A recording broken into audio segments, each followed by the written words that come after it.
हमारे डायनासोर की अद्भुत दुनिया की यात्रा में आपका स्वागत है। आज हम उनके दिलचस्प इतिहास का अन्वेषण करेंगे, उनके उदय से लेकर विलुप्ति तक। चलिए शुरू करते हैं।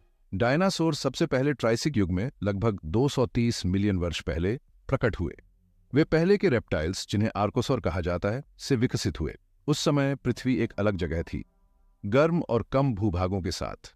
प्रारंभिक डायनासोर छोटे और बिपेडल थे, जैसे कोएलोफाइसिस। वे गर्म जलवायु में पनपे, जिसने जुरासिक युग में एक बड़ा विकास किया। जुरासिक युग के दौरान लगभग 200 मिलियन वर्ष पहले पृथ्वी पर जीवन ने एक नया मोड़ लिया। इस युग में जलवायु और पर्यावरण में महत्वपूर्ण परिवर्तन हुए, जिससे जीवों के विकास में तेजी आई। डायनासोर विविधीकरण और बड़े होने लगे। विभिन्न प्रकार के डायनासोर विकसित हुए, जिनमें से कुछ शाकाहारी थे और कुछ मांसाहारी। वे विभिन्न आकार और रूपों में पाए जाते थे, जो उन्हें विभिन्न पर्यावरणीय परिस्थितियों में जीवित रहने में मदद करते थे। यही वह समय था जब प्रसिद्ध प्रजातियां जैसे ब्राचियोसॉरस और स्टेगोसॉरस पृथ्वी पर घूमते थे।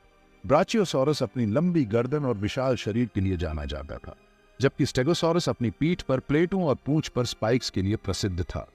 उनके आकार और अनुकूलन ने उन्हें परिदृश्य पर प्रभुत्व प्राप्त करने की अनुमति दी। वे जंगलों, मैदानों और दलदलों में रहते थे, और उनके अनुकूलन कौशल ने उन्हें विभिन्न जलवायु परिस्थितियों में जीवित रहने में सक्षम बनाया। इस युग में डायनासोर पृथ्वी के सबसे प्रमुख जीव थे, और इनका प्रभाव आज भी जीवाश्मों के रूप में देखा जा सकता है।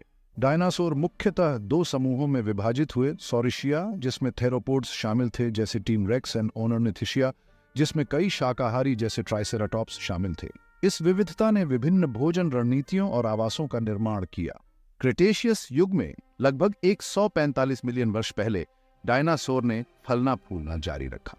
इस युग ने कुछ सबसे बड़े डायनासोरों का उदय देखा, जैसे डरावना टायरानोसोरस रेक्स और विशाल आर्जेंटिनोसोरस। इस युग में पारिस्थितिकी में भी महत्वपूर्ण परिवर्तन हुए, जिसमें फूलों वाले पौधों का उदय हुआ।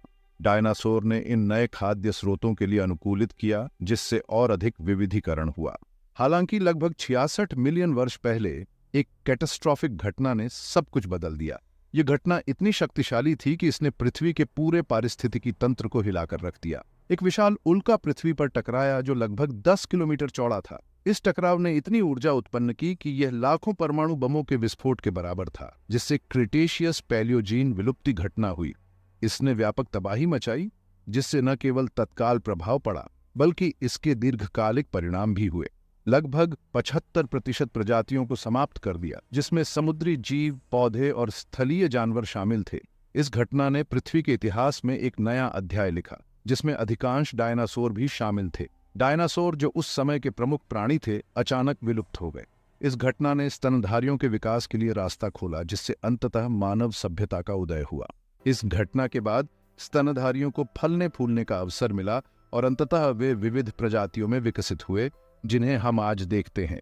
हालांकि डायनासोर लंबे समय से गायब हो चुके हैं, उनकी उपस्थिति और प्रभाव आज भी हमारे चारों ओर महसूस किया जा सकता है, लेकिन उनकी विरासत आज भी जीवित है। पक्षियों के रूप में डायनासोर की कहानी जारी है। पक्षियों को उनके निकटतम जीवित रिश्तेदार माना जाता है, जो दिखाते हैं कि ये प्राचीन जीव आज भी हमारे ग्रह को प्रभावित करते हैं। पक्षियों की उड़ान, उनके व्यवहार और उनके विविध पारिस्थितिक तंत्र में उनकी भूमिका सभी डायनासोर की विरासत का हिस्सा है। वे न केवल हमारे पर्यावरण को समृद्ध करते हैं, बल्कि हमें यह भी याद दिलाते हैं कि जीवन कितना अद्भुत और विविध हो सकता है। डायनासोर की यह विरासत हमें यह सिखाती है कि परिवर्तन और अनुकूलन जीवन के महत्वपूर्ण हिस्से हैं, और यह कि हर जीव का एक महत्वपूर्ण स्थान है। तो यह रहा डायनासोर का अद्भुत इतिहास, उनके उदय से लेकर उनकी गिरावट और उनकी स्थायी प्रभाव तक। यदि आपको यह यात्रा पसंद आई, तो अधिक रोचक कहानियों के लिए लाइक और सब्सक्राइब करना न भूलें। अगली बार मिलते हैं।